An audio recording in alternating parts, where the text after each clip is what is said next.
Houston, you won't believe this, beat Army. And then here on the last page, or near the last page, this was the last EVA of the last Apollo mission of Apollo. This was truly the end of the beginning. And that's exactly what they said. They've got two astronauts walking back to the lunar module. It said something about the fact it was a nice place to visit.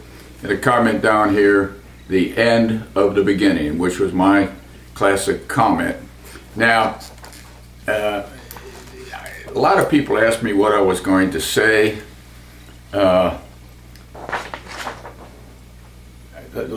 lot of people asked me what I was going to say before we left the moon. And I wasn't sure. I wasn't sure till we got there. I wrote some notes on the back of this particular checklist that actually said the same thing that the plaque that we left on a lunar module, on a landing gear lunar module. Here man completed his first exploration of the moon, December 1972 AD. May the spirit of peace in which we came be reflected in the lives of all mankind. And of course I challenged, I said some other things. I guess I pulled out at the time. I guess I just expressed some feelings I hadn't given it much thought. No one remembers the words, but and I said something about the fact that, and God willing, we shall return. Here man completed his first exploration of the moon, and God willing, as we shall return with peace and hope for all mankind, is what I actually said. And then going up the ladder, I talked about may America's challenge of today be man's destiny of tomorrow. And I truly believe even this day, 38 years later, when we look back at Apollo, at the first time human beings have ever left this planet and called another, if you allow me to call the moon a planet, another planet in this universe our home. I'm not sure we yet know the significance of what this past generation has done and what it's meant.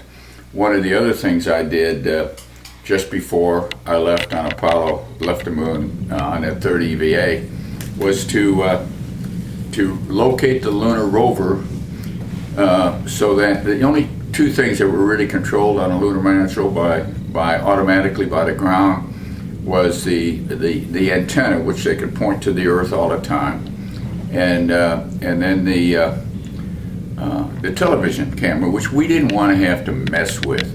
And so they would control the television camera, and they wanted to catch the liftoff from the moon, because there was no one else there to film it. And we had the television camera, and they tried to do that on Apollo 16. And lo and behold, someone forgot that there's a time delta between the time you push a signal to go to the moon, a difference of about a second and a half. So by the time zero came to lift off, and I pushed the television camera to pitch up to catch the lift off, the lunar module was gone. So on Apollo 17, the guy who was controlling the camera realized what he'd done, so he pushed it about a second and a half early, and by the time the signal got there, the camera was pitching up and we were lifting off at the same time. Right next to that rover, it sits about 3/4 of a mile away from the moon, and it's still there. I believe you could probably take a battery back there and drive away. That's where I put my daughter's initials in the sand, initials that indeed will be there forever, as I said earlier, forever, however long forever is. TDC, Teresa Dawn Cernan.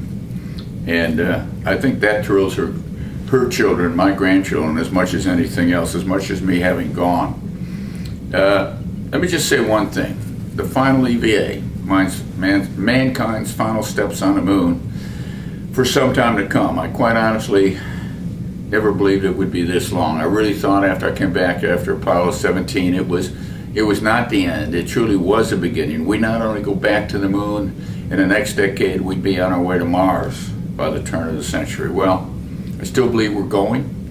The young folks that are going to take us back are in the 3rd, 4th, 5th grade, as long as we give them the same opportunities someone gave me. But when I started up the ladder, Jack Schmitt was already in a spacecraft. I had a chance to look down at my final footprints. And I didn't have a camera, unfortunately, at that point in time, but I looked down on my final footprints and I said, you know, I'm not coming this way again. Somebody would, but it wouldn't be me. And I looked back at the earth and all its beauty and all its splendor, and an earth that was just too beautiful to have happened by accident, that was watching after us the whole time we were there. And I wondered, even to this day, I still wonder what the significance of what we had done during Apollo, not just Apollo 17, but Apollo. I knew we were an extension of technology. We reached out, we were bold, we did things that people never dreamed about doing. We did the impossible to most people. But what did it really mean? What does it mean to me? What does it mean to you, Tracy, my grandkids? Future generations to come, and I don't know that I yet have the answer to that. I wanted, when we practiced to go to the moon, we were in simulators, practicing what we were going to do, from the launch of that big Saturn V to as best we could walking on the moon. And I wanted to press the freeze button that we have in a simulator, make a mistake in a simulator, press the button, and you stop time. But there was no freeze button. I couldn't stop time, but I wanted to try and absorb anything and everything subconsciously that I couldn't quite comprehend consciously. And it was a nostalgic moment. We couldn't stay another day. We didn't have enough oxygen or consumables to do that. We knew it was time to leave. We were certainly knew the mission was not over, because we had to get back in orbit and out of lunar orbit and back home. But it was not only nostalgic, it was a real sense of reward. And that's why I said, may America's challenge of today be man's destiny of tomorrow. And every time I went up to get out of every one of these, all three of these EVAs, and I wore these on my same wrist, my left wrist, and on each one on each EVA, someone had written up there above the stairs of the lunar module, Godspeed, the crew of Apollo 17. And every time I went up, I read that. I read those words. And so I guess what I'm saying, going to the moon was just not a technological adventure. Going to the moon was a philosophical adventure, a spiritual adventure, totally different than staying in Earth orbit. Two different space programs, and it was unique. And the fact that we did it itself is significant. And it's not so much what we did, but it's how and why we did it in a time when the country was torn by civil strife and campus unrest, a time that we now remember as a terrible 60s, to do what at that point in time most people thought couldn't be done. That's the spirit of Apollo. That's what Apollo's all about. That's what we've got our kids and grandkids and future generations to leave. That's the legacy of Apollo that I think is more important than anything else we did while we were there. The technology of Apollo is obsolete and long since been overshadowed by time. But the human endeavor that Apollo represented, the fact that thousands and thousands of people, we were the tip of the arrows. We got our picture in the newspaper, but the thousands of people out there, thousands of Americans who were the strength of the bone, are the ones that made it, that indeed made it happen. And to me, that's what Apollo was really all about. And to have an opportunity to participate in that and be in that is beyond anyone's imagination and dream.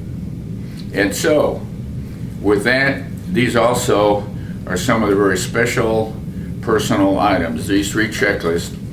Coincidentally, Tracy, I'm glad you had 3 children. If you had 4, I would have had a chance. I would have had to stay on the moon longer, because I don't have 4 of these checklists. So it's somewhat coincidental that